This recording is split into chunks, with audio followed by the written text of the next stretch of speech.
Okey.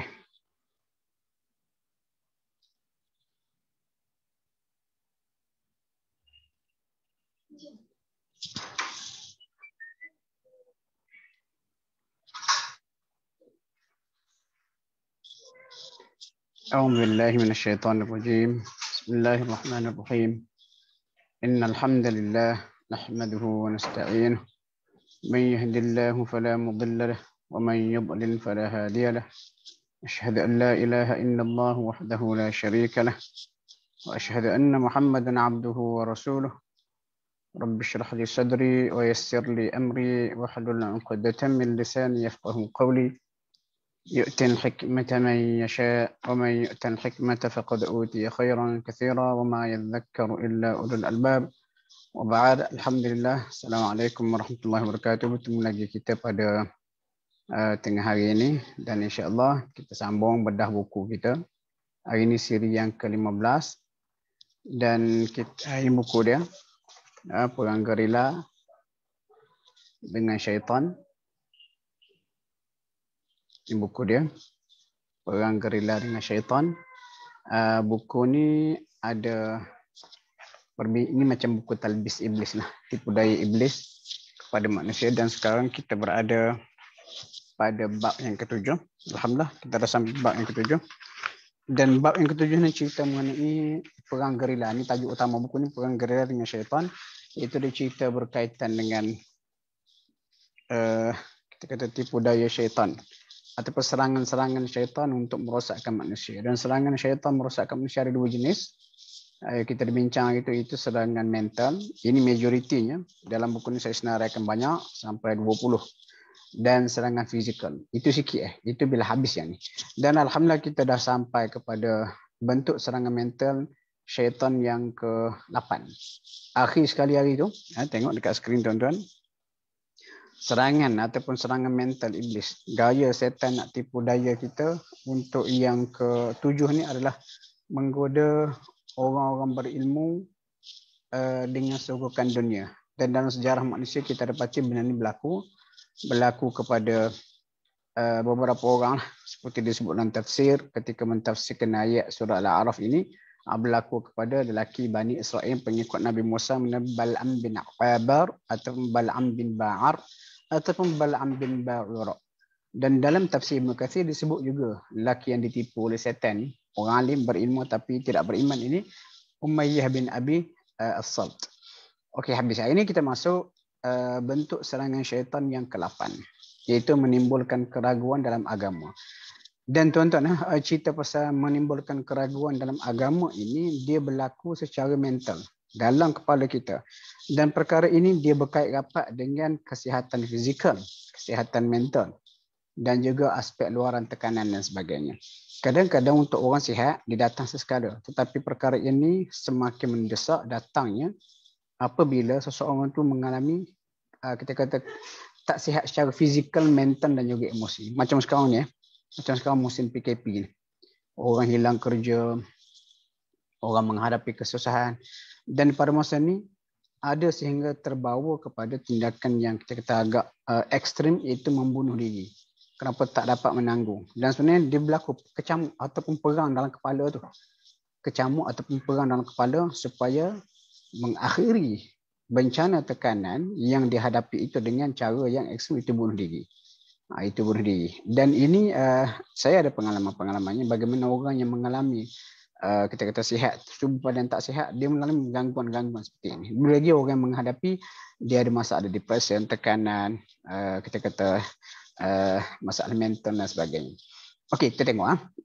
Syaitan berusaha menimbulkan keraguan terhadap kebenaran Islam. Ini berlaku kepada umat Islam dalam perang Badar. Tengok ayat ni. Allah kata idzi ghasyikumun nu'as, ingat ketika kamu diselubungi oleh rasa mengantuk sebagai satu pemberian ketenangan daripada Allah untuk menghapus kecemasan kamu. Ini cerita dalam perang Badar ni, sebelum nak berperang. Jadi sahabat Nabi berjalan jauh. Ada kalangan sahabat Nabi letih-letih sangat, tertidur. Dia dah sampai tempat tu, lalu ada yang mimpi basah. Kena mandi wajib. Air tak ada. Lepas tu Allah berkata wa yunazzilu alaikum minas sama'i ma'a, dan Allah Ta'ala turunkan kepada kamu hujan daripada langit. Apa tujuan dia? wa yudhhiba ankum rijza syaitan, untuk menyuci dan menghapuskan gangguan syaitan daripada kamu dan bagi meneguhkan hati kamu dan menetapkan pendirian kaki kamu. Dia cerita apa ni? Ikut Abdullah bin Abbas dalam tafsir ayat ni. Dia kata bagaimana dalam perang Badar, tentera musyrikin terlebih dahulu menguasai sumber air sehingga menyebabkan muslimin kehausan, nak solat pun tak boleh dalam keadaan berjunub ataupun berhadas. Tambah merusingkan mereka bila ke tempat mereka pijak tu tempat yang berpasir, pijak sakit. Nak berperang ni tak sesuai. Jadi Allah Ta'ala pada masa tu setan datang mengganggu. Setan kata apa? Ni, rijaz syaitan ni. Setan pun bisik was-was ataupun rasa kita kata keraguan. Ini sesuai dengan topik kita ni, menubuhkan keraguan dalam agama. Setan kata apa? Setan kata, adakah kamu benar-benar menyangka Nabi bersamamu dan kamu pula semua ni wali Allah, sedangkan kamu dah dikalahkan dalam air. Ada dalam kalangan kamu yang bersolat dalam keadaan berjunub, was-was dan sebagainya. Jadi nak menyelesaikan masalah ini ada aspek fizikalnya. Sama juga kalau kita kata sekarang orang menghadapi tekanan perasaan yang menyebabkan dia fikir macam-macam, kecamuk pemikiran dia. Kena ada support fizikal. Sama ada kita pergi jumpa dia, kenapa, apa masalah awak sehingga awak ada cubaan untuk bunuh diri ataupun mencederakan diri. Kena ada penyelesaian fizikal, bantuan secara fizikal. Di samping kita bincang juga berkaitan spiritual dan sebagainya. Sebab apa manusia tak boleh dipisahkan antara dua perkara ni, fizikal dan juga rohani dan juga emosi. Jadi apa penyelesaian yang diberikan Allah dalam ayat ni? Allah Ta'ala turunkan hujan. Dan hujan yang turun ni, wa yanzilu 'alaikum minas sama'i ma'a, hujan yang turun ini adalah kita kata bantuan fizikal daripada Allah untuk menenangkan umat Islam. Yang mana bila hujan turun, para sahabat Nabi rasa sejuk, tenang, lalu mereka macam kata kurung air tu, tak ada air. Walau air itu digunakan untuk minum, bersuci dan sebagainya. Jadi masalah yang ditimbulkan oleh setan tu dihapuskan dengan bantuan daripada Allah Subhanahu Wa Taala. Ini tuan-tuan, ini para sahabat Nabi ni terkena gangguan bisikan ini. Apatah lagi orang biasa macam kita.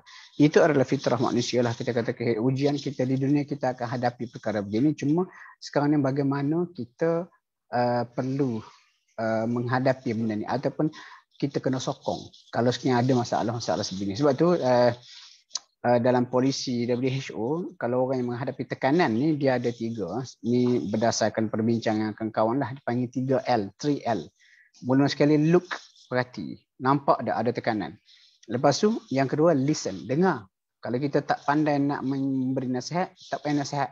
Dengar dulu supaya dia boleh meluahkan perasaan, mengurangkan tekanan dia. Dan yang ketiga link, hubung. Kita hubung dia kepada orang ahli ataupun pakar. Lepas tu kalau dalam kes kita tekanan perasaan timbul dalam diri ni, bila orang tu dah ada fikir-fikir nak bunuh diri, nak cederakan diri, itu petanda dia memerlukan bantuan. Dan pada masa itu kita hubung dia kepada pihak-pihak yang boleh memberi bantuan. Dan antara satu bentuk bantuan yang boleh menghapuskan keraguan syaitan ni tak dinafikan adalah bantuan yang berbentuk fizikal. Sekarang ni bendera putih tak cukup makan, pergi hantar makanan. Dia berkait benda ni. Okey, itu satu. Kemudian yang kedua, tengok hadis Nabi. Hadis Nabi sallallahu alaihi wasallam cerita bagaimana setan ni dia datang dalam kepala kita ni. Nabi kata apa? Ya'ti syaitan ahadakum. Setan datang menghasut seorang daripada kamu. Fayaqul, dia pun kata, man khalaqa hadha, setan bisik yang kepala. Siapa cipta benda ni? Siapa cipta ni? Akhir sekali dia datang dalam kepala soalan tu. Siapa yang cipta Tuhanmu? Nabi kata fa idza balaghahu, bila sampai ke tahap itu, falyasta'id billah waliyantahi. Dia kena mohon perlindungan dengan Allah dan dia kena berhenti daripada melayani persoalan-persoalan itu. Ini biasa dalam kepala kita fikir. Ini dan kes-kes begini biasa. Saya biasa jumpa. Contoh ada seorang pelajar, dia mengalami depression lah. Dan dia cuma nak dekatkan dia dengan Allah. Dia baca Al-Quran. Baca Al-Quran, lepas tu dia berfikir, cuba nak memahami ayat ni. Masa tu datang gangguan-gangguan itu sehingga mempersoalkan ketuhanan Allah, keadilan Allah. Dia pun rasa takut. Lepas tu dia tak baca Quran. Ini kata nampak dah halus jarum-jarum syaitan untuk menghindarkan kita daripada mendekati Al-Quran. Betul dia kontak saya kata okey, kita kena ada letak barrier ataupun sepadan. Benda ni kalau datang, kita kena cuba tolak dan kita stop, jangan layan. Dan kalau sekiranya datang jaga benda ni, kita minta dengan Allah lah. Kita kata amantu billah astaghfirullah, aku mohon perlindungan, aku mohon ampun kepada Allah. Lepas tu a'udzu billahi minasyaitonir rajim, aku mohon perlindungan Allah Taala daripada gangguan syaitan. Lepas amantu billahi wa rasulih, aku dah beriman kepada Allah dan juga Rasulullah. Dan benda ni memang real lah, benda ni memang real. Dan kalau saya nak ceritakan kisah ni berlaku ketika saya menunaikan haji pada tahun 2015.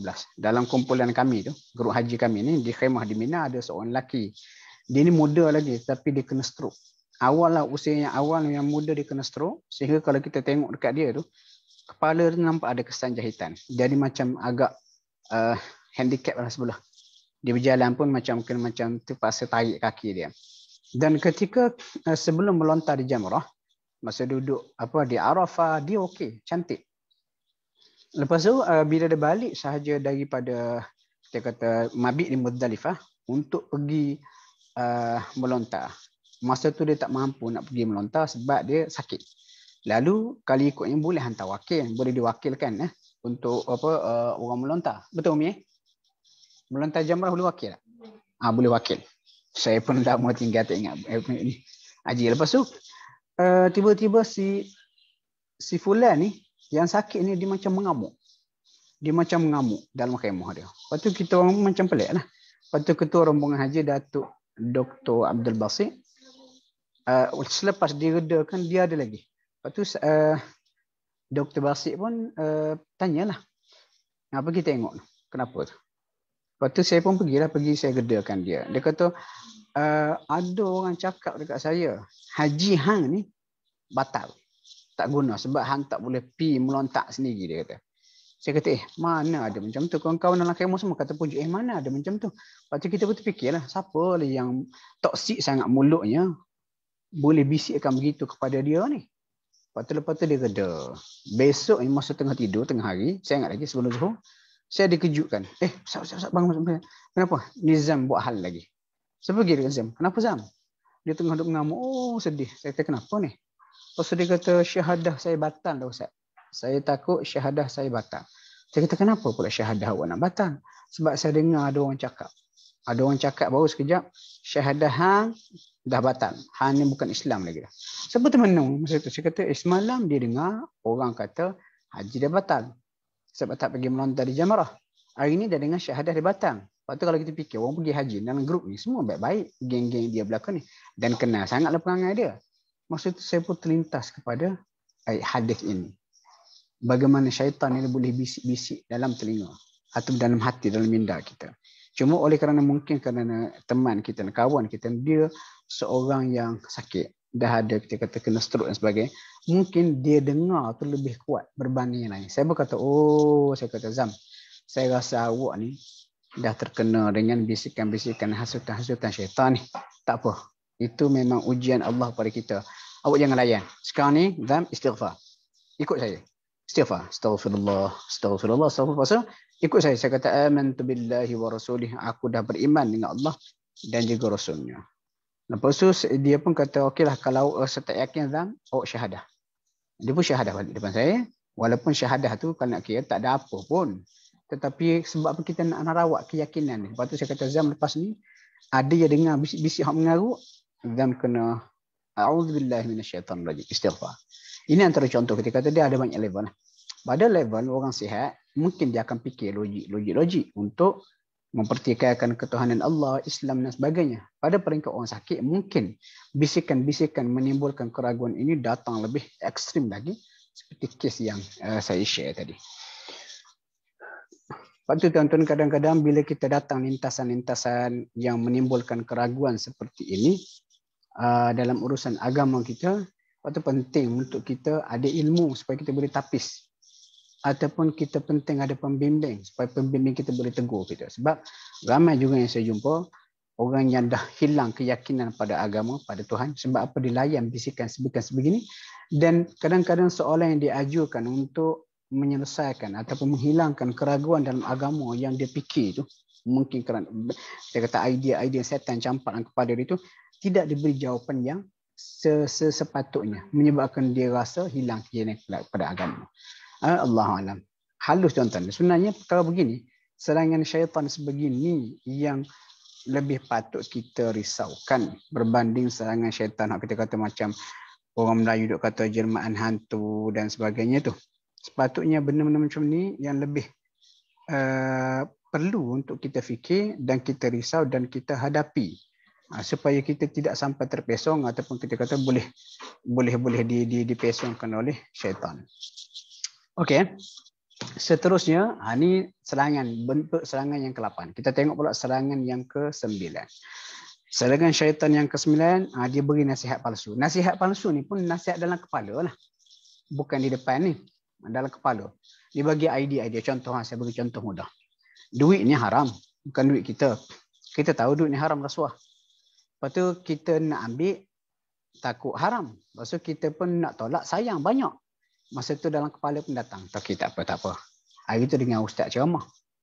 Makan yang benda haram tu, jadi darah daging. Daging tu akan dihukuman ke neraka. Sekarang ni kalau pakai untuk makan. Jadi jangan ambil duit ni, jangan ambil semua. Potong sikit untuk sedekah ke bagi anak yatim. Contoh.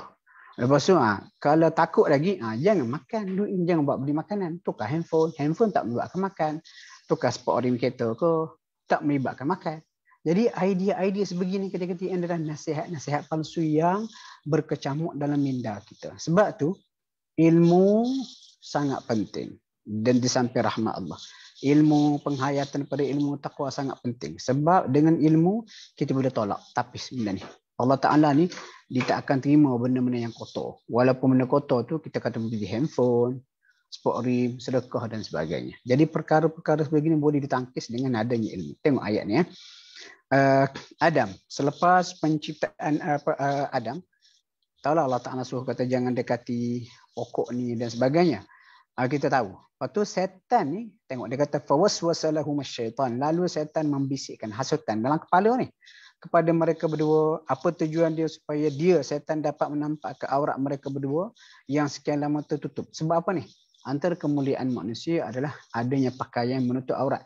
Dan ini antara nikmat yang Allah Ta'ala berikan kepada Adam dan juga Hawa dalam syurga. Pakaian cantik sempurna. Dan dia punya SOP syurga ni, kalau orang langgar perintah Allah, pakaian akan terbuka. Jadi setan nak malukan Adam supaya aurat terbuka. Lepas tu dia hasut tu. Lepas tu dia kata apa? Wa qala hasatan setan hasut. Ma nahakuma, tidaklah Tuhan kamu berdua menghalang kamu berdua daripada mendekati pokok ini, melainkan antakuna malakaini, makan pokok ni mungkin menyebabkan kamu jadi malaikat ataupun kamu jadi akan orang yang kekal. Waktu dia siap bersumpah lagi, inni lakum walamin nasihin, aku nasihat kamu ni betul. Jadi dalam kepala tu kecamuk kepala, risau macam mana kalau sekiranya aku terus dalam keadaan begini, manusia ni kita ditakdirkan dihantar ke bumi, ke dunia, dan bila sampai ke dunia kita akan jadi manusia, kita akan lemah dan kita akan mati. Jadi cara nak mengelakkan daripada lemah ataupun mati ni, kena bertukar jadi malaikat lah. Sebab kita manusia nak bertukar jadi malaikat macam mana? Kenapa agaknya Allah tak bagi makan pokok ni? Mungkin pokok ini yang menukar sifat kita, Adam dan Hawa, daripada manusia pada malaikat. Jadi kalau makan, jadi malaikat, tak dihantar ke dunia dan tidak mati, tak tua dan sebagainya. Jadi kini kecamuk dalam kepala. Ini bisikan hasutan-hasutan setan. Hasutan setan yang menyebabkan ayahanda kita, bunda kita ada makan buah tu. Sedangkan ini antara cara setan nak tipu. Dan nasihat palsu ni pun tuan-tuan sekalian, kita perlu ada ilmu untuk mengenal pasti ini palsu ataupun tidak. Waktu ada sebuah hadis Nabi sebut, faqihun, seorang yang mendalam pengetahuan dia, asyaddu ala syaitan, lebih sukar untuk ditipu oleh setan, min alfi abid, daripada 1000 kaki ibadat. 1000 kaki ibadat. Abid dengan faqih. Beza tu. Faqih orang yang tahu. Mendalam knowledge dia. Manakala abid, dia kuat beribadat tetapi dia jahil. Jadi setan tak heran sangat dengan orang yang abid ni. Sebab dia tahu mereka ni abid, beribadat tetapi ilmu tak ada. Sedangkan orang yang faqih mendalam ilmu dia, dia boleh kenal pasti ini jarum syaitan dan sebagainya. Lepas tu tuan-tuan, setan ni makhluk yang hidupnya lama. Dia tahu banyak seluk-beluk untuk menyesatkan manusia. Okey, sama juga di sini ayat ni. Ini kalau kita tengok dalam surah Al-Hasyr. Surah Al-Hasyr ni Allah Ta'ala cerita bagaimana Yahudi Bani Nadir di Madinah telah diusir kerana mereka ada komplot-komplot tertentu. Al-Hasyr itu pengusiran maksudnya. Pengusiran Yahudi Bani Nadir daripada Madinah pada zaman Nabi SAW. Jadi Allah kata apa? Allah kata kamathali syaitan, sikap kaum munafik dan Yahudi itu adalah sama seperti sikap syaitan. Idh qala lil insani kufur, bila mana syaitan kata kepada manusia kufurlah kamu. Dalam kepala tu, bukan suruh kufur menjelma jadi hantu ke. Kufur dak dalam kepala tu. Dengan logik-logik ataupun dengan autar dia. Konon-konon yang logik intelek lah. Falamma kafara, bila manusia tu dah kufur, qala inni bari'um minkum. Syaitan berkata, okey, aku berlepas diri daripada kamu. Kenapa? Aku takut Allah. Dia tahu Allah tak ada dan dia takutkan Allah. Jadi nasihat palsu itu memang tujuan dia untuk merosakkan manusia. Dan kena ingat nasihat palsu ni bukan dalam bentuk jelmaan tu, dalam kepala. Dalam kepala kita, dia bagi idea. Idea untuk justifikasikan benda yang tak sepatutnya tu. Akhirnya kita rasa okey, kita pun ambil. Okey, seterusnya yang ke-10. Ni. Syaitan antara satu jarum, cara dia untuk menyesatkan manusia secara mentalnya, dijadikan kita lupa perkara baik. Banyak dalam Quran ni. Antara contohnya Allah tak sebut. Allah kata, وَلَقَدْ عَهِدْنَا إِلَىٰ آدَمَ مِنْ قَبْلِ. Sesungguhnya kami telah janjikan, kami pesan kepada Adam sebelum ni, jangan dekati pokok dalam syurga tu. فَنَسِيَ, lalu dia pun terlupa. Maksud nisyan ni, kita kata lupa. Ini sifat yang ada pada manusia. Dan di situlah syaitan guna exploit untuk jadikan kita lupa. Ini satu. Kemudian ini kisah yang kedua. Ini kisah Nabi Musa alaihissalam dengan murid dia, siapa? Yusha bin Nun. Yang mana mereka berdua, ringkas ceritanya, Nabi Musa ditegur oleh Allah kerana baginda merasa baginda yang paling mengetahui. Lalu Allah Ta'ala tegur, dia kata ada lagi yang lebih mengetahui dalam certain issue berbanding kamu. Khidir. Jadi di mana tempatnya? Di tempat pertemuan dua laut. Ringkas cerita, Musa pun keluar dengan murid ni Yusha. Sampai di tempat yang sepatutnya mereka bertemu dengan Khidir, tiba-tiba ikan yang dah siap masak atau dalam kantong yang dibawa oleh Yusha untuk makanan mereka hidup kembali, lepas tu menggelosor masuk ke dalam laut. Lepas tu bila Nabi Musa alaihissalam dah rehat lepas tu Yusha tengok, dia nak ingatkan dah Nabi Musa ni tentang ikan yang pelik ni, kejadian pelik ni. Tapi oleh kerana mungkin kerana Nabi Musa sedang berehat tidur, tak apalah, dia kata kemudian lepas ni lah aku bagi tahu. Lepas tu bila sedar daripada tidur atau lepas habis berehat, dia lupa nak bagi tahu. Lalu mereka meneruskan perjalanan sampai ke satu tempat yang lain. Sampai tempat tu dah lajak dah ni, Musa berkata, "Atina ghada'ana, bawa lah makan tengah hari kita tu." Letih dah ni. Lepas tu masa tu barulah Yusha teringat. Dia kata apa? Tahukah apa yang telah terjadi semasa kita berehat di batu besar tadi tu? Sebenarnya aku telah terlupa tentang ikan tu. Lepas tu dia kata, "Ma'ansanihu illa syaitanu an adhkura." Tiadalah menyebabkan aku lupa daripada menyebutkannya, melainkan syaitan. Maksud aku terlupa sebab syaitan. Gini ada perbincangan panjang lebar lah. Kenapa lupa ni dikaitkan dengan syaitan? Walaupun hakikat lupa tu antara kuasa Allah juga kepada kita. Ada yang berpandangan, dia kata itu antara beradab. Kita beradab ataupun Nabi Yusha beradab dengan Allah. Hak buruk dia letak ke syaitan. Ada juga yang kata literally begitu. Memang syaitan ada, kita kata ada kemampuan tertentu yang diizinkan Allah kepada mereka untuk menjadikan manusia lupa. Sebab apa? Syaitan yang boleh masuk dalam pembuluh darah. Ada hadis majrad dam, dia berjalan melalui pembuluh darah. Dia bukan setakat boleh menyebabkan kita lupa, dia boleh juga menyebabkan kita ingat sesuatu. Contoh apa?